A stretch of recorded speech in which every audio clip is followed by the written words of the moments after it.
A primeira turma do STF condenou o ex-deputado Alfredo Kaifer a 4 anos e 6 meses de reclusão. A denúncia aponta que ele omitiu informações ao Banco Central quando ocupou o cargo de diretor-presidente do Conselho de Administração da Sul Financeira.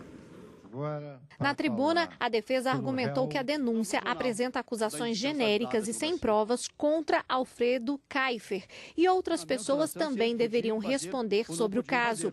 Segundo a denúncia, feita pelo Ministério Público Federal, Alfredo Kaifer, antes de assumir o cargo de parlamentar, forjou a situação econômica de uma empresa de crédito em que era presidente do Conselho de Administração entre 2000 e 2004 e sonegou informações ao Banco Central. As investigações apontam que Alfredo Kaifer omitiu ao Banco Central que as dívidas de 72 milhões de reais eram maiores que o patrimônio da empresa de 4 milhões e meio. Ele também teria feito vários empréstimos para outra empresa dele e assim mascarou a real situação financeira da empresa de crédito. O relator, ministro Luiz Fux, entendeu que o argumento de que o ex-deputado não tinha conhecimento sobre as transações financeiras não se aplica. Um sócio de quase 90% de uma empresa tem conhecimento de tudo que se trata.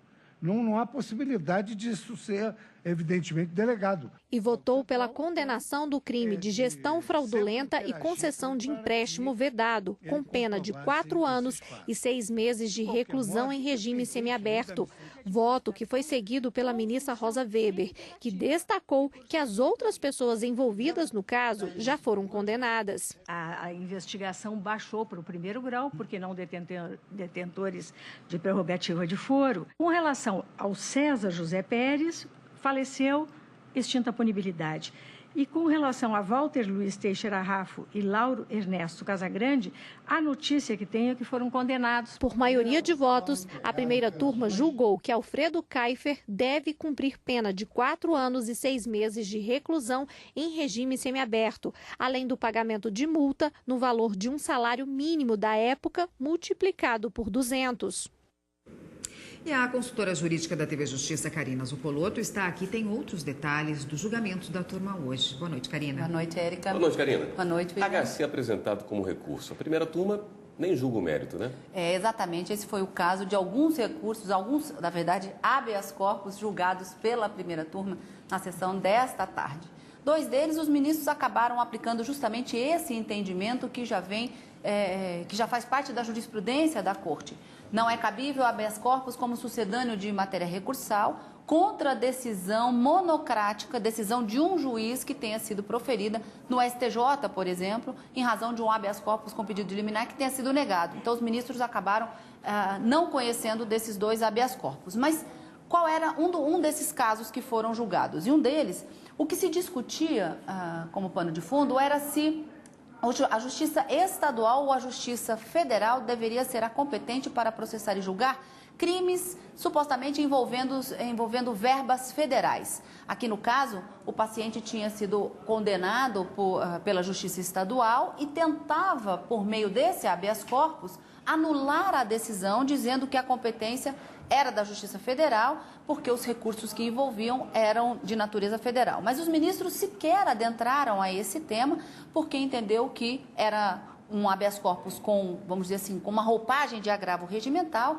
e que isso seria uma supressão de instância. Primeiro decide lá nas instâncias ordinárias, no STJ, para depois seguir ao Supremo. O ministro Marco Aurélio, nesse caso, ficou vencido, entendendo que era competência da Justiça Federal. E um outro caso envolvia uma alegação, um pedido de liberdade de uma paciente que se encontra presa e uma alegação de excesso de prazo na prisão.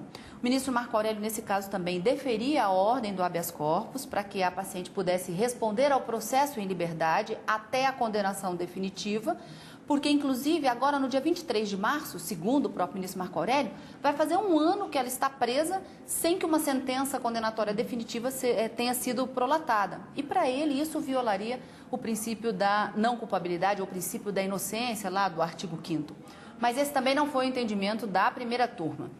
Para a primeira turma, o habeas corpus também tinha essa natureza de agravo regimental e que, portanto, não merecia ser conhecido. E o ministro Luiz Roberto Barroso, ao proferir o seu voto, ele disse que essa jurisprudência ela até pode ser superada em um determinado momento quando houver, assim, um termo que a gente usa muito no direito, uma teratologia da decisão, uma decisão ilegal, algo que não está compatível com as circunstâncias dos autos. Mas que isso não era o caso desse habeas corpus, que envolvia organização criminosa, com mais de 35 pessoas presas, tráfico de drogas com atividade em diversos estados da federação, uma grande quantidade de drogas apreendida, operações policiais, interceptação telefônica, e que essas circunstâncias justificariam a prisão preventiva e a manutenção até que a sentença sobreviesse. Então, nesses dois casos, dos vários habeas corpus julgados, nesses dois casos não conhecidos, porque sucedâneos de recurso ou de agravo regimental, como a gente fala, em decorrência de decisão monocrática. Ok, obrigado, Karina.